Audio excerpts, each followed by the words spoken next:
क्या कहेंगे पूरे मामले को लेकर? देखिए, ये जो बजट है ये किसानों के लिए, नौजवानों के लिए और ख़ास तौर से जो मजदूर हैं, जो गरीब तबका है, उनके लिए ये संजीवनी का काम करेगा। प्रधानमंत्री नरेंद्र मोदी जी जो बोल रहे हैं वो बोलते ही वो हैं जो करते हैं, और जो करते हैं उसे ही बोलते हैं। लेकिन ये बजट एक तरफ किसानों के लिए बहुत अच्छा है, नौजवानों के लिए अच्छा है और भारत के भविष्य के लिए अच्छा है, लेकिन विपक्ष के लिए बड़ा खराब है। विपक्ष का बंटाधार कर देगा ये, क्योंकि विपक्ष जो है ये सोच रहा था कि बजट में कुछ कमियां निकाली जाएं, लेकिन अभी तक नहीं निकाल पा रहे हैं। अब सोचेंगे, रात को पाकिस्तान वालों से बात करेंगे या बांग्लादेश वालों से बात करेंगे, चीन के कुछ लोगों से बात करेंगे, ताकि मोदी को कोसने का कोई मौका मिले। तो बजट को क्रिटिसाइज करने के लिए इनके पास कुछ नहीं है। इतना अच्छा बजट है, सारे संत महात्मा खुश हैं, सारे देशभक्त लोग खुश हैं, लेकिन विपक्ष का बंटाधार करने के लिए ये बजट बड़ा महत्वपूर्ण काम करेगा।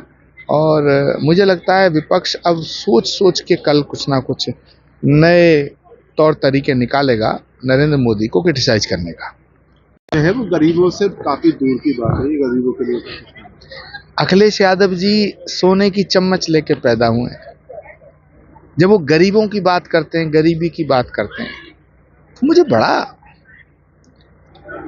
हंसना भी आता है, बड़ी हंसी आती है, रोना भी आता है। अखिलेश यादव जी के तो मुंह में सोने की चम्मच है। उन्होंने गरीबी देखी कहाँ है? हाँ, उनके पिता स्वर्गीय मुलायम सिंह यादव जी ने गरीबी देखी थी। तो मुझे लगता है अखिलेश यादव जी को गरीबों की, मजदूरों की, किसानों की बात नहीं करनी चाहिए। उन्हें तो ये भी नहीं पता खेत कहाँ है, खेत होते कैसे हैं।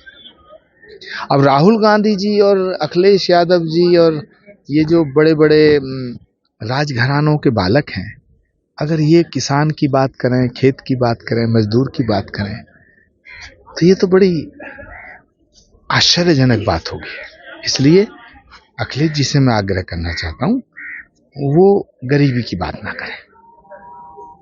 संसद में कल बोलेंगे, आज कुछ नहीं बोलेंगे। राहुल गांधी जी को तो पता ही नहीं है बजट क्या होता है। वो किसी से पूछेंगे फिर बोलेंगे। अगले शंकराचार्य जी सनातन विरोधी ताकतों के हाथ में खेल रहे हैं। जहां तक सवाल है गौमाता का, गौमाता गौवध के ऊपर राष्ट्रीय कानून आना चाहिए, ये हम भी मांग करते हैं। लेकिन अभिमुक्तेश्वरन जी से मैं आग्रह करना चाहता हूं कि वो एक बार वेस्ट बंगाल में ममता बनर्जी से भी ये बात कहें कि वहां गौवध पे प्रतिबंध लगाएं। एक बार वो कर्नाटक के चीफ मिनिस्टर सिद्धरमैया से भी कहें कि गौवध पर प्रतिबंध लगाएं। एक बार वो हिमाचल प्रदेश में भी गाय माता को राजमाता घोषित करने की बात करें। योगी आदित्यनाथ जी तो सनातन के लिए मिटने को तैयार है, पूरी जिंदगी खपा दी उन्होंने। उनसे प्रमाण पत्र ना मांगे, क्योंकि योगी आदित्यनाथ जी का जीवन और उनका पूरा का पूरा संकल्प सनातन के प्रति है, स्वतः सिद्ध है। शंकराचार्य जी को अगर हिंदू होने का प्रमाण पत्र मांगना है तो राहुल गांधी जी से मांगे।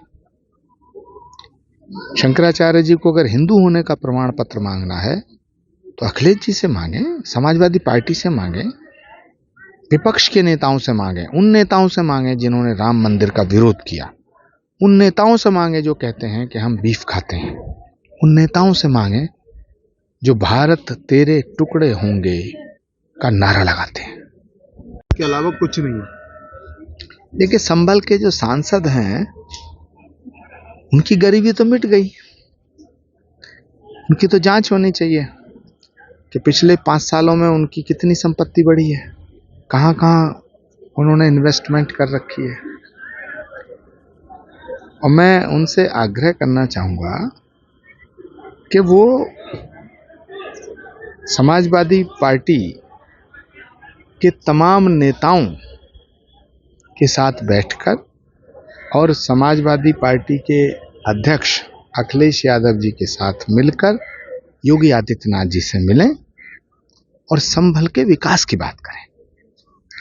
उन्हें हिसाब देना चाहिए। वो सरकार से हिसाब ना मांगे, कागज पत्र ना मांगे, वरना उन्हें कागज पत्र दिखाने पड़ेंगे और कागज दिखाने में उनकी जान चली जाती है, उनके प्राण निकलते हैं, उन्हें बड़ी परेशानी होती है। फिर कहने लगते हैं कि भारत में मुसलमानों पर जुल्म हो रहा है। तो उन्हें संभल के विकास की बात करनी चाहिए। संसद में एक मर्तबा भी, एक बार भी संभल के डेवलपमेंट पे बात नहीं करते। 24 घंटे हिंदू मुसलमान करते रहते हैं, नरेंद्र मोदी जी को कोसते रहते हैं। और पिछली सरकार में उनकी कितनी धन दौलत बढ़ी है, इसका थोड़ा हिसाब दें। ये जांच का विषय है। मैं तो ईडी को कहना चाहूंगा कि थोड़ा इन सांसदों की जांच तो करें।